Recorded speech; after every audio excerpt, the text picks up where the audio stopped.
My name is Eleanor, and this is the story of how my seemingly perfect world unraveled. If you've ever felt the sting of betrayal, you'll understand the weight of every word I'm about to share. Don't forget to subscribe to Bold Confessions because the truth only gets darker from here. I grew up believing I had the ideal family. My mother, Margaret, was the epitome of grace and strength, while Henry, my stepfather, filled the void left by my absent father with his warmth and care. Henry had been in my life for as long as I could remember. To the outside world, we were the picture of happiness, family holidays, Sunday dinners, and cozy evenings by the fire. But it wasn't long before I began to notice cracks in the foundation of our seemingly perfect life. It started subtly. Henry became quieter during our family dinners. He'd glance at his phone more often, his face illuminated by the glow of a screen he'd tilt away from me. "Work," he'd say with a dismissive smile whenever I asked.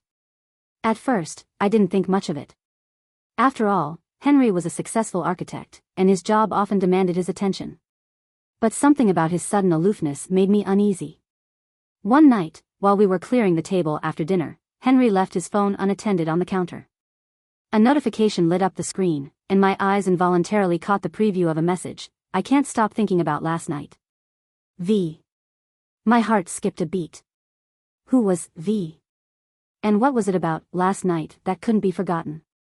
I told myself it could be innocent, though deep down, I knew better. The following weekend, during a family barbecue, I saw her for the first time. Victoria. She was introduced as Henry's colleague, a corporate liaison from his firm. She was effortlessly charming, with a smile that seemed to linger a second too long whenever Henry was near. My unease deepened as I noticed the way their eyes would meet across the garden, their glances speaking a language I didn't understand. That night, I lay awake replaying every interaction in my head. Was I imagining things? Could it all be a harmless misunderstanding? I wanted to believe it was, but doubt had already taken root, and its grip was tightening. The moment I woke up that morning, I couldn't shake the feeling of dread that weighed heavily on my chest. I had no choice but to find out the truth. I wasn't going to sit in the dark any longer. That night, while Henry slept soundly next to me, I found myself staring at his phone, that same phone that had held the cryptic message from Victoria. I hesitated, guilt gnawing at me, but the need for answers overwhelmed any sense of right or wrong. I unlocked his phone and dove straight into the messages. What I found made my stomach churn. The messages between Henry and Victoria were not just innocent work exchanges. They were flirtatious, suggestive, and emotionally charged. "I miss you more than you know," one read.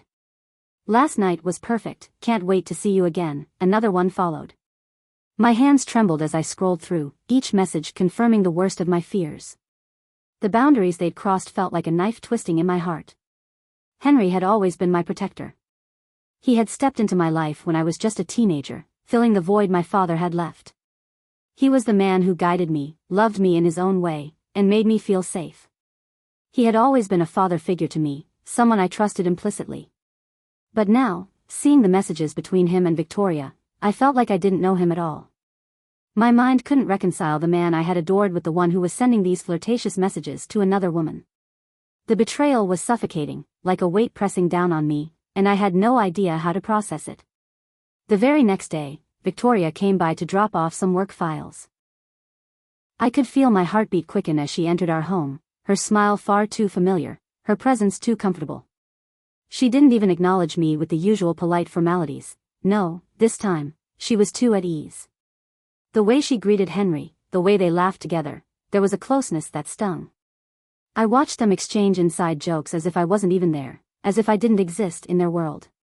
I felt like an intruder in my own home, a ghost, and it became undeniable. There was something more than professional between them. They weren't just colleagues, they were something far more personal. I couldn't take it any longer. When Victoria finally left, I stood there, my heart racing, the silence in the house deafening. I waited for Henry to come upstairs. I had to confront him. I had to ask him why. My hands were shaking as I opened my mouth to speak, but the words came out jagged and unsure. I demanded to know about his relationship with Victoria, questioning him point blank. Henry looked at me, his eyes wide in feigned innocence. "What are you talking about, Eleanor?" he said, his tone defensive. "There's nothing going on. You're overreacting." His words hit me like a slap. I pressed him further, insisting that I knew what I had seen and read. But instead of apologizing, instead of acknowledging the hurt he had caused, he accused me of invading his privacy. "You had no right to look at my phone. This is your fault for snooping." His voice grew harsh, and his words left me cold. I was betrayed, and yet, somehow, I was the one at fault for wanting answers. I felt the walls close in around me. How could he turn this on me? How could he so easily dismiss my pain? That night, I sat in my room, torn between confronting my mother or keeping this all to myself. Margaret had always been a pillar of strength, but what would she say? Would she believe me, or would she defend Henry, like she always had? I didn't know if I could bear the thought of shattering her illusion of the perfect family. She was already under so much stress with work. The last thing she needed was to find out her husband, my father figure, was betraying her, betraying all of us. The tension grew thicker, like a cloud that I couldn't escape. I felt trapped, unable to speak the truth, but suffocated by the lies surrounding me. I couldn't sit idly by any longer, waiting for the truth to hit me like a ton of bricks. I had to see for myself. I started following Henry and Victoria, carefully watching from a distance. I wasn't proud of it, but the curiosity gnawed at me. One afternoon, I trailed them to a small cafe downtown, the kind of place that had quiet corners and soft music. From my spot across the street, I saw them sitting together, too close. Henry leaned in, his hand resting on Victoria's, and they laughed together like they shared some private joke, one that didn't include me. The sight of them, so comfortable and so familiar with each other, sent a chill through my body. I wanted to scream, to march up to them and demand the truth, but something held me back. I felt small, invisible in the face of their connection. I couldn't believe what I was seeing. Henry, the man who had been my protector, my father figure, was with her, and it was obvious from the way they looked at each other that this wasn't just a casual work relationship. The next few days were even worse. Victoria started showing up at our family events, not as a guest, but under the guise of dropping off work files, always with some excuse to stay. At Margaret's birthday party, she lingered just a little too long, laughing a bit too loudly at Henry's jokes, exchanging looks with him that I couldn't ignore. It was as if she was inserting herself into our lives, pushing me out of the picture. She knew what she was doing, and I hated her for it. But more than that, I hated myself for not being able to stop it. I had to talk to someone. I couldn't keep this all inside any longer. So, I turned to Grace, my best friend since school. I sat across from her at a coffee shop, my hands shaking as I spilled out everything: Henry's strange behavior, the messages, the cafe meeting. I could feel my voice cracking as I relived the pain, but Grace was calm, listening intently. "Eleanor, you can't confront them without proof," Grace said, her voice firm but kind. "You need to gather solid evidence before you tell your mum. Otherwise, they'll just deny everything, make you look crazy." Her words struck me hard. She was right, of course. Without evidence, how could I expect anyone to believe me? How could I ask Margaret to face a truth so painful without it? I left the coffee shop with a heavy heart, but determined to find something, anything, that would prove I wasn't imagining things. A few days later, as I was rummaging through Henry's study, looking for anything that could confirm my suspicions, I found something that made my blood run cold. In the back of his drawer, beneath a pile of old paperwork, was a letter, handwritten, with a date that predated their so-called professional relationship. I unfolded the yellowed paper, my hands trembling as I read the words written in elegant, flowing script. "Do you remember the night we shared, Henry? I haven't stopped thinking about it. Maybe one day, we'll tell Eleanor the truth. Maybe she'll understand." I froze. My breath caught in my throat. What was this? The letter hinted at something deeper, something far more intimate than I could ever have imagined. A secret between Henry and Victoria that neither of them had ever shared with me. What truth were they hiding? What history had they shared, one that I wasn't supposed to know? The questions spiraled, each one more painful than the last. I could no longer pretend I didn't know. My mind was racing, too many thoughts swirling at once, and sleep became impossible. Every night, I lay awake, my mind replaying the images of Henry and Victoria together, wondering how long this had been going on and what else I was about to uncover. The anxiety gnawed at me, and I could feel it slowly eroding my sense of self. I had to know the truth, but at what cost? I couldn't take it anymore. The knot in my stomach, the sleepless nights, the constant gnawing uncertainty, it was all too much. I had to confront them, and I had to do it now. So, when I saw Henry and Victoria standing outside his office one afternoon, sharing a quiet moment together, I knew this was the opportunity I'd been waiting for. I didn't think, I just acted. My feet carried me towards them before my brain could stop me. I approached slowly, my heart pounding in my chest. There they were, Henry with his arm around her waist, talking in soft, intimate tones. The sight of it nearly shattered me. I cleared my throat to get their attention, and when they turned to face me, their expressions were unreadable, almost rehearsed. "Eleanor," Henry said, his voice strained, his eyes darting nervously. But I didn't give him the chance to speak further. "Is this what it's come to?" I demanded, my voice trembling with a mix of anger and betrayal. "You've been hiding this from me, all this time? How long, Henry? How long has this been going on?" Henry's face paled, and he stepped back, avoiding my gaze. He seemed to shrink under the weight of my words. Finally, he sighed, his shoulders slumping as though he couldn't carry the lie anymore. "Eleanor, it's not what you think. It's an emotional affair," he admitted reluctantly, his eyes filled with guilt. "But there's nothing physical, I swear." His words felt like a slap in the face, and I could barely comprehend what I was hearing. How could he say that to me? How could he minimize what he'd done, what they'd shared? I wanted to scream, to demand more answers, but I couldn't. I just stood there, staring at him, waiting for more. Before I could react, Victoria stepped forward, her expression cold and composed, like she'd been expecting this moment all along. "Don't make this harder than it needs to be, Eleanor," she said, her tone ice-cold, almost dismissive. "You don't understand. Henry needs me in ways you'll never be able to give him. You should just accept it." "Don't you dare," I whispered, my voice barely audible, but Victoria just turned away without a second glance, her heels clicking sharply against the pavement as she walked off. I couldn't let it end like this.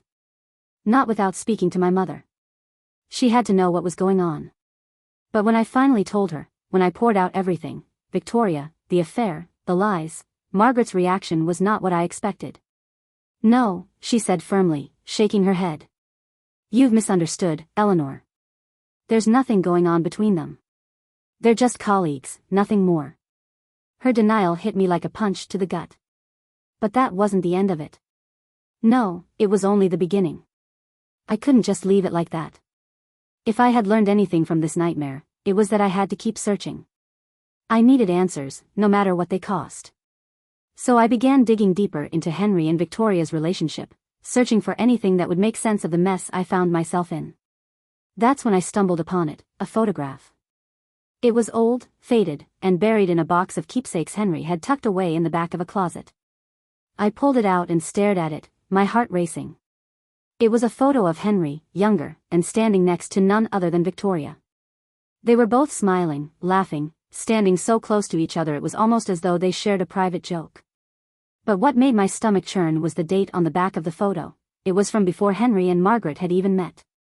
The truth hit me like a freight train. Victoria wasn't just Henry's colleague. She had been in his life for years, long before I even existed. There was a history here, one I never even knew about, one that had been hidden from me. I suddenly felt like I was standing on the edge of a cliff, staring into an abyss, and I realized, with terrifying clarity, that this affair wasn't something that had begun recently. It had been there all along. As the realization sank in, everything shifted. I started to question everything, every moment I had spent with Henry, every smile he had given me, every promise he had made. Had it all been a lie? Or had it always been something deeper, something darker, something I would never be able to untangle? Confronting Victoria was the hardest thing I've ever done. I had to face the woman who had torn my world apart, and when I did, she looked at me with such disdain, as if she knew something I didn't. "You don't know the half of it, dear," she said cryptically. Those words stayed with me, gnawing at me. What more could there possibly be? Determined to get answers, I dug deeper into my family's past. What I uncovered shook me to my core. I found old documents, photos that revealed Henry and Victoria's romance from years ago. The worst part was realizing that Margaret, my mother, might have been the other woman in their tangled affair. It felt like everything I knew was a lie. I confronted my mother with the evidence. The moment I showed her those documents, she broke. She admitted that she knew about Victoria but had convinced herself that Henry had chosen her over her sister. All those years, I had thought my mother's life was perfect, but it was all a facade. Then came Victoria's claim. She told me Henry never truly let her go, that there had always been a connection between them. And that my existence had kept them tied together, like an unfinished chapter in their twisted story. My heart broke as I realized the truth. Both of my parents had betrayed me. I felt lost, unsure of where I belonged in a family built on lies. I couldn't believe it when Henry finally confessed. Victoria wasn't just his ex, she was my biological aunt. Their history went deeper than anything I could have imagined. Henry's face was filled with regret, but that didn't change the fact that everything I had known was a lie. The betrayal was unbearable. Victoria didn't seem to care. She had her own agenda, her own way of controlling things. She gave Henry an ultimatum: choose between his family or her. She hinted at dark secrets she could expose, secrets that would ruin us all. It was as if she had the power to destroy everything I held dear, and the worst part was that I didn't know if she was bluffing or if she was ready to tear my world apart. Then there was Margaret, my mother. She pleaded with me, asking me to keep the secret, to protect the family. She wanted me to protect the image they had built, the perfect life that was now crumbling around us. But I couldn't understand why she would want to save something so broken. She was desperate, and I saw her for the first time, not as my mother, but as a woman who would do anything to preserve her own illusions. I couldn't live with the weight of their lies anymore. I decided to write everything down in a letter. It was raw, it was real, and it was everything I needed to say. As I left the house, the letter sat on the table, unanswered, unresolved. I walked away, but I knew I could never go back. Some secrets were never meant to stay hidden. And as I left, I wondered what would happen next. Would they ever find redemption, or was it too late? Subscribe to Bold Confessions to hear what happened next.